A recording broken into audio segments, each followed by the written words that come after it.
Previously on Vladela Presents the Short Film Showcase. Hey, you got any flesh-eating creatures over there? Of course. Would you like me to introduce you? No, thanks. I'll pass. Maybe with a little planning, next time we could have a guest ready to go for next episode. Can we make it vampires? No, dragons. No, vampires.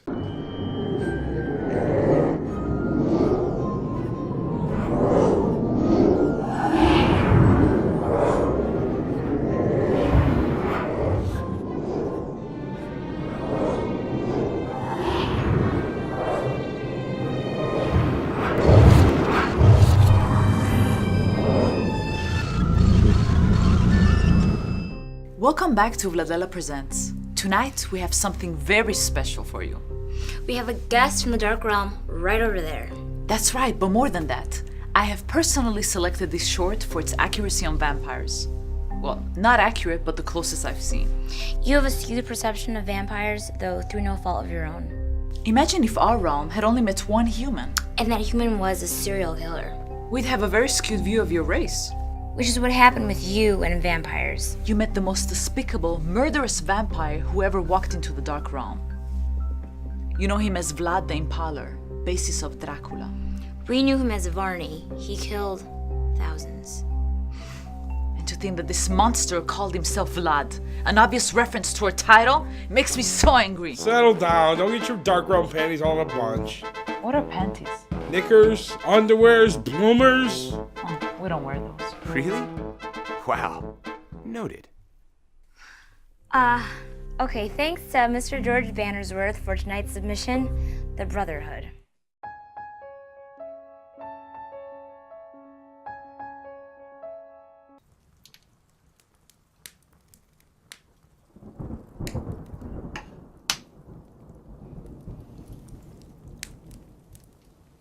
Good. Very good. Is it?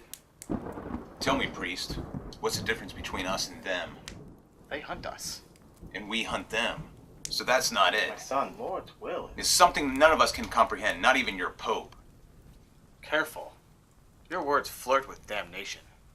Perhaps. But doesn't a lion stalk and kill a gazelle? That is natural. I have studied these things. In fact, I've taken the time to study these creatures' history and their culture. And never on their time on this earth have they ever harmed another human being. They would consider that cannibalism. It's not your place to question the will of God. I don't. It's your will I question. I am a vessel through which the Lord commands you. You're an empty vessel, and the words that you spit out, I will not blindly follow anymore. They're evil. Demons. And they need to be purged from this earth. You lie. They are nothing of what you claim.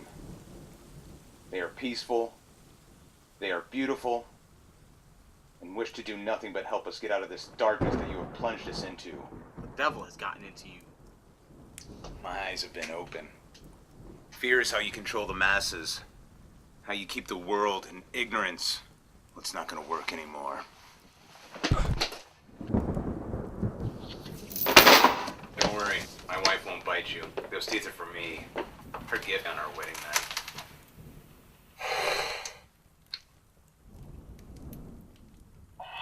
Not entirely accurate, but it will do. No sleeping in coffins, no turning into a bat. No, I want to suck your blood. No blood, no action, no fun. What was inaccurate? You cannot become a vampire by having your neck bitten. It's a very long, complicated process. Yeah, how about you just get on to this guy? It's really creeping me out.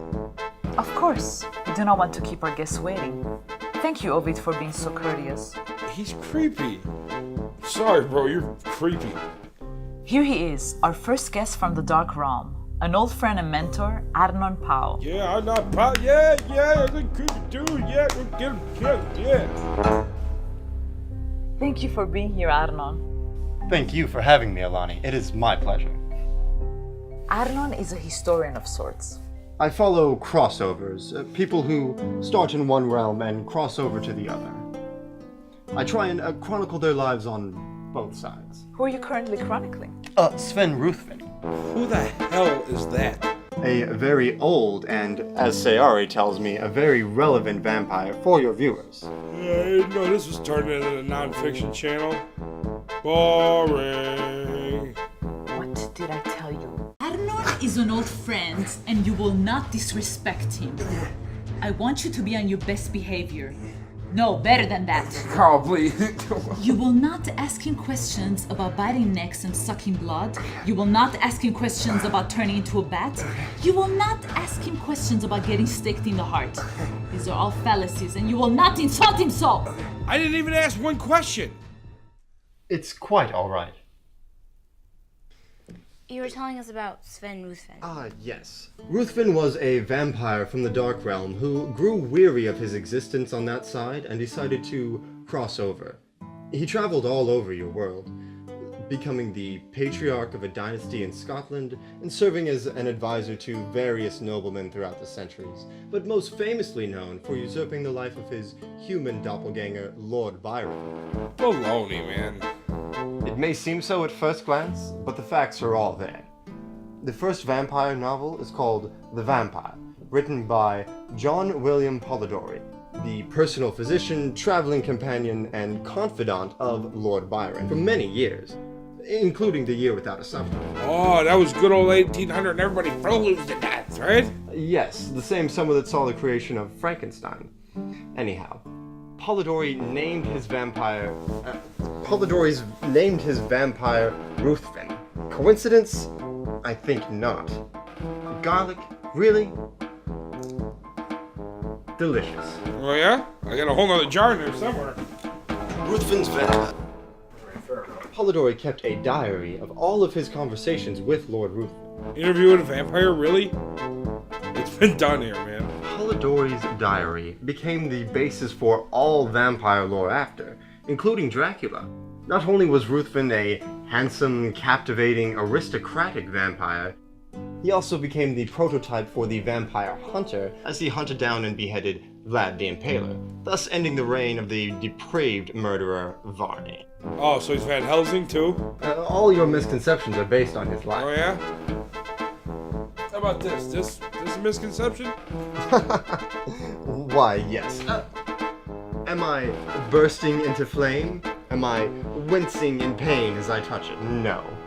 Why would a religious relic have any impact on something of flesh and blood? Well, the Lord works in mysterious ways, my son. No, where was I?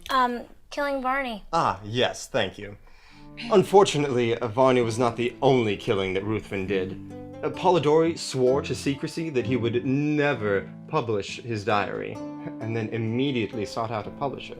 So Lord Byron laced his last meal with cyanide and had the doctors proclaim it a natural death. Oh, that's a classic guy there. Ruthven's sister inherited his diary and removed any mention of Lord Byron as a vampire or Ruthven, as she knew the same fate would befall her. Ruthven died a number of years later in Greece, or so he would have you believe. Thank you so much for sharing your knowledge with us. I enjoyed every moment of it. Haven't you, Saiari? Glitter bomb! Vampires don't sparkle! Thank you for watching Vladella Presents. Please send us your submissions and be sure to join us next week only on VladellaPresents.com. Next time on Vadella Presents The Saiari Diaries. Alani doesn't believe in this superstitious game. There are no spirits, no ghosts. What do you know? Says you. But why can't a technology exist that we don't understand? Is that right? Yeah. Yep, have fun with that. I'm out here. Next time on Vladella Presents, the short film showcase.